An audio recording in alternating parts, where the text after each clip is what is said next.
These are the days of our lives. Panini has responded to the NFLPA, and we shall just read the statement. Darren Ravel has reported that Panini has come back saying, "We believe that this was a totally unwarranted and improper action by the NFL Players Association in conjunction with Fanatics, especially in light of the unprecedented sales by Panini of NFL trading cards." We're going to cover this in a second. Stay tuned.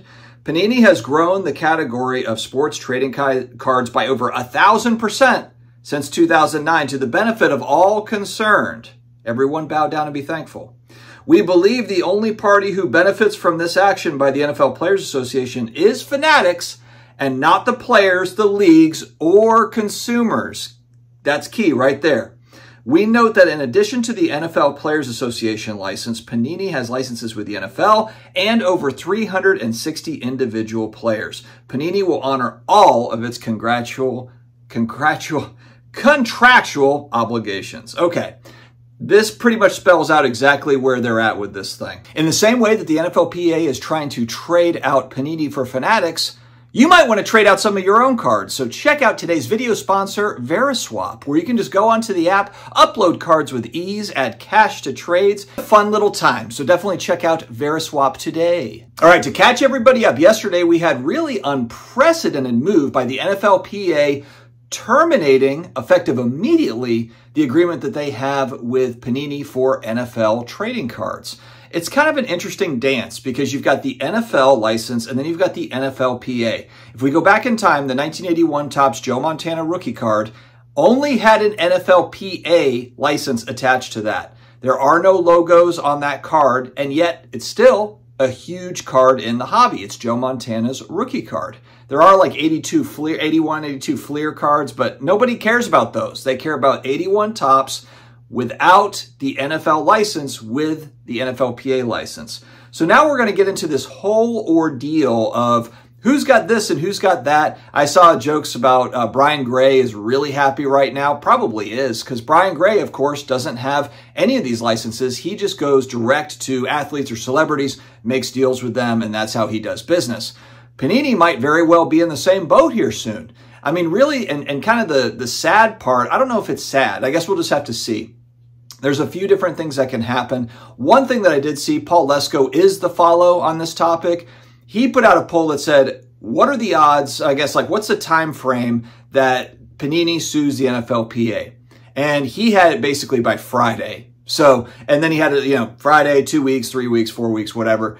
And so he actually thinks it's going to be way sooner than later. And so you're going to have just a gigantic court battle. I had tweeted out yesterday, are we going to actually have NFL products over the next couple of years? And the answer is maybe yes, but will we have good products that people want? The thing is, if they don't have the NFLPA license, they can't use a player's image or likeness. So are these going to be like Tecmo Bowl, type things where it's like, it's the Las Vegas Raiders and it's, that's not Bo Jackson, but looks like Bo Jackson? I'm the Raiders, I'm Bo Jackson, and hopefully he'll show up. That's no fair. Bo Jackson's too fast. Guys, do we want Cleveland back or don't? Oh, here we go. Bye-bye. See, Peter, he's too fast.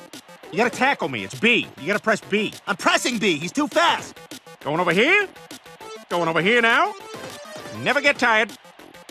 Change your guy, Quagmire. Change your guy. I'm trying. Peter's cheating. Then there's the whole discussion about what about current product? Panini's been printing stuff, boxing it up, getting it ready. I think there's a product that's set encased is supposed to hit today. What happens with that? Do they just put that on hold? I guess we'll find out here in a couple of hours. It's going to be a pretty easy argument to make if they're trying to shut down this current product that they've already printed and they had this agreement in place. It's going to be a pretty easy argument, I would think, from Panini to say like, hey, look, this is really hampering our business. We have committed to making these cards and now we're not able to put these out. What's the deal? Now, there has to be information that we don't know. And what I mean by that is a lot of people are probably thinking like, how on earth could the NFLPA, especially given that there's a couple of antitrust lawsuits flying around, why would they do this at this time? The timing of it is really, really odd. And so that's what I mean. There has to be information that we don't have yet that will come out in the coming days. What I think is probably going to happen is Panini sues the NFLPA. The NFLPA is going to respond in kind, and that's when we'll find out the real juice, the real details to this thing. Because right now it's all speculation. It's all we have is just a headline. And what makes it even more sensationalized is it's not only that we're terminating our agreement with Panini, but it's also Fanatics is our exclusives. So it's almost a double whammy coming at Panini. It's not only, hey, not only are you out, but the guys that you're up against that you've been battling, they're in. You know, so for Panini, though, if you look at their response, if you go back to what they said, they are making the case. They are trying to make the case. And this is what I said going back to those antitrust suits. Fanatics is trying to make the case that Panini has done nothing for the consumer. They don't add value. They've got a horrible BBB rating.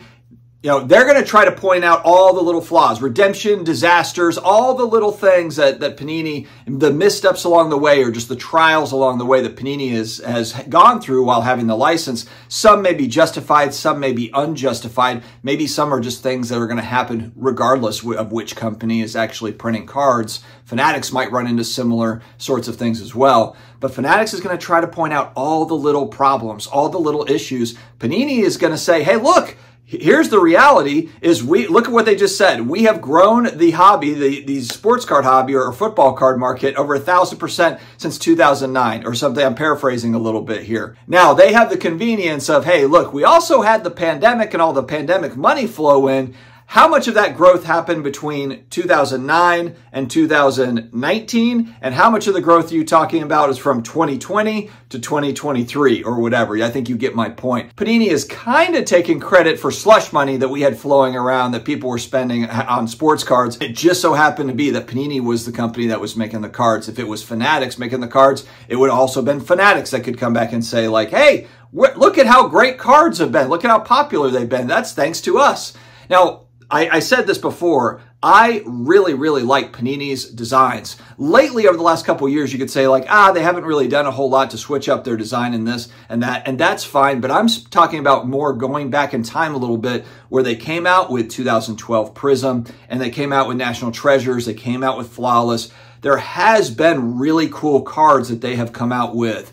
And that is why this really kind of sucks, because on the one hand, I like the idea of there not being necessarily a 2028 Silver Prism Tom Brady card. I kind of like that. If that kind of goes away, then I think that people do get nostalgic. They do look back and say like, man, those Panini products were really nice going back to 2012 to 22. That decade was a really nice decade.